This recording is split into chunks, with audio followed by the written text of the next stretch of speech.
Hello കൂട്ടുകാരെ, നമ്മളിന്ന് പുതിയൊരു വീഡിയോ ആയിട്ടാണ് വന്നിരിക്കുന്നത്. പുതിയൊരു വീഡിയോ എന്ന് പറഞ്ഞാൽ കുട്ടികളൊക്കെ സ്കൂൾ വിട്ട് വരുമ്പോൾ പെട്ടെന്ന് ഉണ്ടാക്കാൻ പറ്റുന്ന കൂട്ടൊരു 4 മണി പലഹാരമാണ് ഉണ്ടാക്കുന്നത്. അതിനായി പച്ചമുളക്, ഇഞ്ചി, ചുവന്നുള്ളി, കറിവേപ്പില, സവോള എന്നിവയെല്ലാം ഞാൻ ചെറിയ കഷ്ണങ്ങളായിട്ട് അരിഞ്ഞ് വെച്ചിരിക്കുകയാണ്.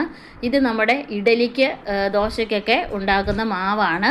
രാവിലെ ഇഡലി ദോശയൊക്കെ കഴിച്ചിട്ട് പോയിട്ട് വൈകുന്നേരം വരുമ്പോൾ കുട്ടികൾക്ക് കഴിക്കാൻ മടിയായിരിക്കുമല്ലോ. അപ്പോൾ നമുക്ക് പെട്ടെന്നൊരു 4 മണി പലഹാരം ഉണ്ടാക്കാം. അതിനായി ഞാൻ അതിലേക്ക് ശകലം ഉപ്പ് ഇട്ട് കൊടുത്ത് അത് നന്നായിട്ട് ഇളക്കിയിട്ടുണ്ട്.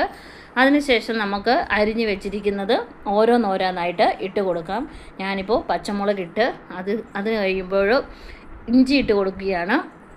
അത് കഴിഞ്ഞ് സവോള ഇട്ട് കൊടുത്ത് അങ്ങനെയെല്ലാം നമ്മൾ അതിനകത്തോട്ട് ഇട്ട് കൊടുത്തിട്ട് നന്നായി ഒന്ന് മിക്സ് ചെയ്ത് എടുക്കണം. ഉപ്പും നമ്മൾ അരിഞ്ഞു വെച്ച സാധനങ്ങളെല്ലാം ഇട്ടതെല്ലാം കൂടി ഒന്ന് നല്ലതായിട്ട് ഇളക്കി എല്ലാം കൂടി ഒന്ന് യോജിപ്പിച്ചെടുക്കണം.